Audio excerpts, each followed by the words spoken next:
v. Rosemary went to Monte Carlo nearly as sulkily as it was possible for her to be. She rode up the rugged hill to La Turbie, to an old Gaumont lot in process of reconstruction, and as she stood by the grilled entrance waiting for an answer to the message on her card, she might have been looking into Hollywood. The bizarre debris of some recent picture, a decayed street scene in India, a great cardboard whale, a monstrous tree bearing cherries large as basketballs, bloomed there by exotic dispensation, autochthonous as the pale amaranth, mimosa, cork oak or dwarfed pine. There were a quick lunch shack and 2 barn-like stages, and everywhere about the lot, groups of waiting, hopeful, painted faces. After 10 minutes a young man with hair the color of canary feathers hurried down to the gate. "Come in, Miss Hoyt. Mr. Brady's on the set, but he's very anxious to see you.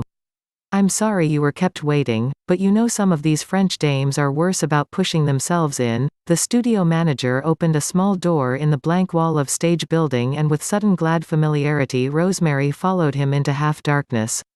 Here and there figures spotted the twilight, turning up ashen faces to her like souls in purgatory watching the passage of a mortal through.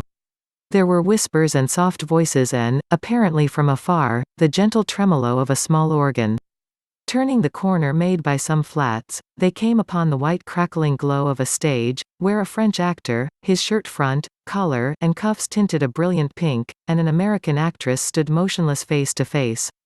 They stared at each other with dogged eyes, as though they had been in the same position for hours, and still for a long time nothing happened, no one moved.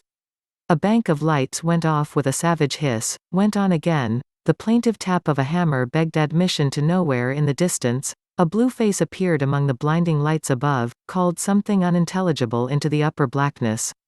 Then the silence was broken by a voice in front of Rosemary. "Baby, you don't take off the stockings, you can spoil 10 more pairs. That dress is 15 pounds. Stepping backward the speaker ran against Rosemary, whereupon the studio manager said, "Hey, Earl, Miss Hoyt." They were meeting for the first time. Brady was quick and strenuous. As he took her hand she saw him look her over from head to foot, a gesture she recognized and that made her feel at home, but gave her always a faint feeling of superiority to whoever made it.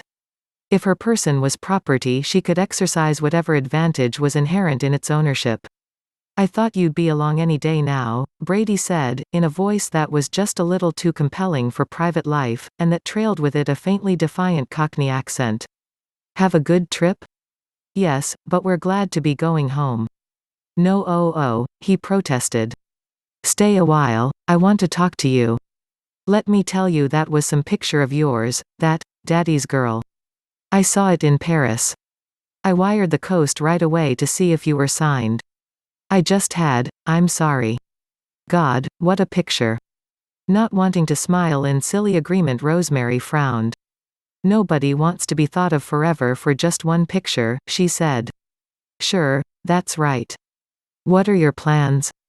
"Mother thought I needed a rest. When I get back we'll probably either sign up with First National or keep on with Famous." "Who's we?" "My mother. She decides business matters. I couldn't do without her." Again he looked her over completely, and, as he did, something in Rosemary went out to him. It was not liking, not at all the spontaneous admiration she had felt for the man on the beach this morning. It was a click. He desired her and, so far as her virginal emotions went, she contemplated a surrender with equanimity. Yet she knew she would forget him half an hour after she left him, like an actor kissed in a picture. "Where are you staying?" Brady asked. "Oh, yes, at Goss's." "Well, my plans are made for this year, too, but that letter I wrote you still stands. Rather make a picture with you than any girl since Connie Talmadge was a kid." "I feel the same way. Why don't you come back to Hollywood?" "I can't stand the damn place. I'm fine here. Wait till after this shot and I'll show you around." Walking onto the set he began to talk to the French actor in a low, quiet voice. 5 minutes passed, Brady talked on, while from time to time the Frenchman shifted his feet and nodded. Abruptly, Brady broke off, calling something to the lights that startled them into a humming glare. Los Angeles was loud about Rosemary now. Unappalled, she moved once more through the city of thin partitions, wanting to be back there. But she did not want to see Brady in the mood she sensed he would be in after he had finished, and she left the lot with a spell still upon her. The Mediterranean world was less silent now that she knew the studio was there. She liked the people on the streets and bought herself a pair of espadrilles on the way to the train.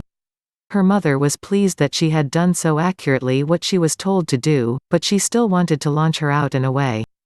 Mrs. Spears was fresh in appearance, but she was tired. Deathbeds make people tired indeed, and she had watched beside a couple.